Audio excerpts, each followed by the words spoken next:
Westfair Communications, publisher of the Westchester County Business Journal, the Fairfield County Business Journal, and WAG Magazine, welcomed business leaders, including those involved in commercial and residential real estate development, to a lunchtime special event at the C.V. Rich Mansion in White Plains on April 24th.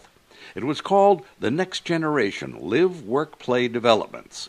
Leading developers in Westchester and Fairfield participated in a panel discussion exploring today's trends in development and their visions for the future. On the panel, Greg Belew, City President of the New York Tri-State Area for Lennar Multifamily Communities, Peter Chavkin, Managing Partner of Belew Real Estate Ventures, who now serves as Lead Development Consultant for Edge on Hudson, a 65-acre property on the Hudson River in Sleepy Hollow, which formerly was the site of a General Motors assembly plant. Clayton H. Fowler, Chairman and CEO of Spinnaker Real Estate Partners, Roxana Q. Girand, President and CEO of Sebastian Capital, and Tim Jones, CEO of Robert Martin Company, LLC. The moderator was Lisa Salvadorini, Emmy Award-winning anchor for News 12 Westchester and News 12 Hudson Valley.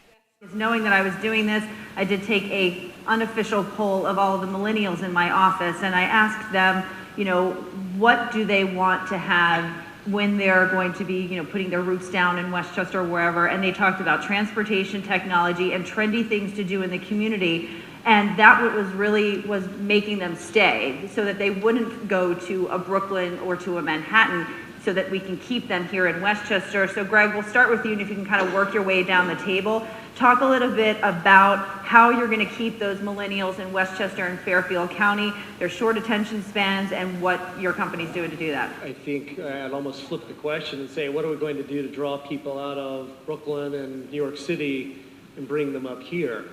Because I think that as we do have job growth up here, and as people are getting priced out of the city, clearly they're looking for alternatives, and there has been you can almost call it a flood of people coming up north and realizing that, hey, from White Plains, you've got a 35-minute ride on the train into Grand Central. That's a shorter commute in a lot of cases than parts of Brooklyn or the Upper East Side or anything else.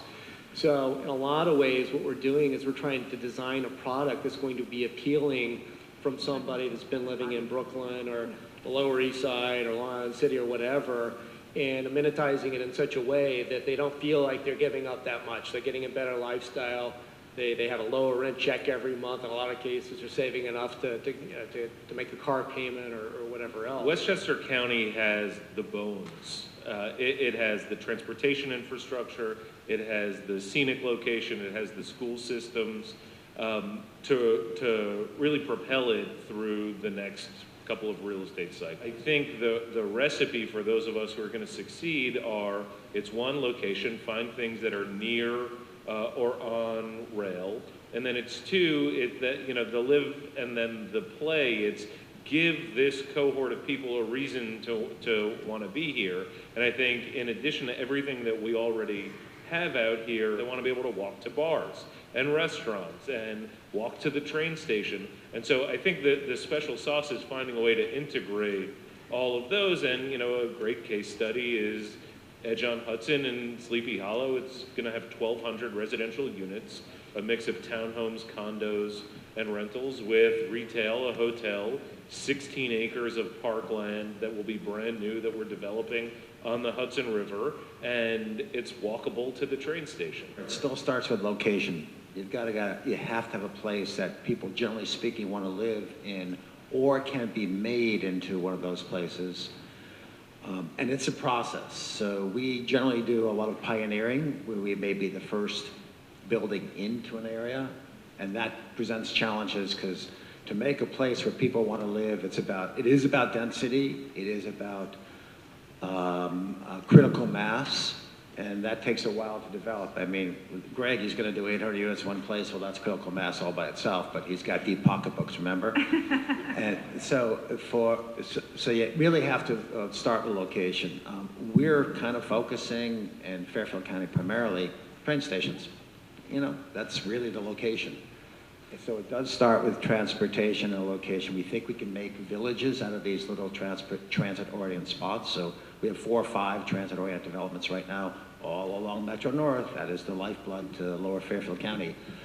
And we think that's a good plan. It's not a new plan, but we seem to be able to find those sites. And they're all difficult sites because they involve parking solutions, government relations, talking to governments, dealing with governments, which all should be eliminated. But oh, there's a theme there too. We all know that life is stressed today, so you're going to use your recreational time as intensively as you're being asked to use your work time. Why did we acquire the former headquarters of Pepsi and in Somers and the IBM campus in Somers? And we came in because we believe in what we're going to do, and that's the main component overall throughout our businesses.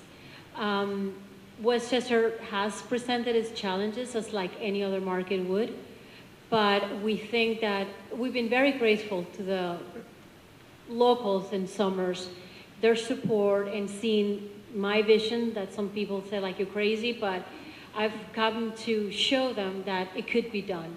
Does it need more work? Absolutely. And we think that the success that we had in the city, in northern New Jersey, which were almost at capacity, we're going to translate that here, and it's been incredibly done. To me, the biggest driver, particularly of housing, is demographics, is just age.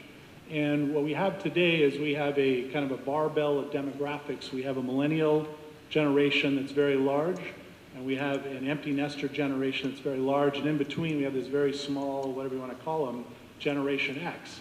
And Generation X is the group that has traditionally moved to the suburbs, to places like Westchester. So about 5 years ago, the ULI did a survey of millennials, and they asked them about what their expectations were for their housing as they matured. And over 90% of them said that they expected to raise their children in a house with a yard, which is very different than what we're all focused on right now.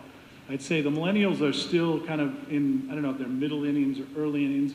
And for Westchester, we've been doing a pretty good job of creating the housing that they want. So what we have to do to continue to attract the people to Westchester who have populated Westchester, I think will recognize what they're looking for from a demand standpoint. We're doing a pretty good job with residential, entry-level residential, multifamily, even though we don't have enough multifamily, affordable multifamily today. We're still a great deal by New York City standards, and there are a number of projects that are being built, again, particularly in the cities. But now we have to look at that next step and figure out how we provide kind of the next level, whether you want to call it an entry-level home with a yard, for the people who are going to want to raise their children in Westchester. The other thing I think we really have to do in Westchester, which is not necessarily real estate oriented, but is what I would call protect the sacred, which is people live in Westchester because of the quality of life, because of the schools, because of the recreational facilities, obviously because of the proximity to New York and the transportation system. And this is where we need to be involved politically to make sure that we maintain those things and protect them and invest in them and encourage our governments to do that.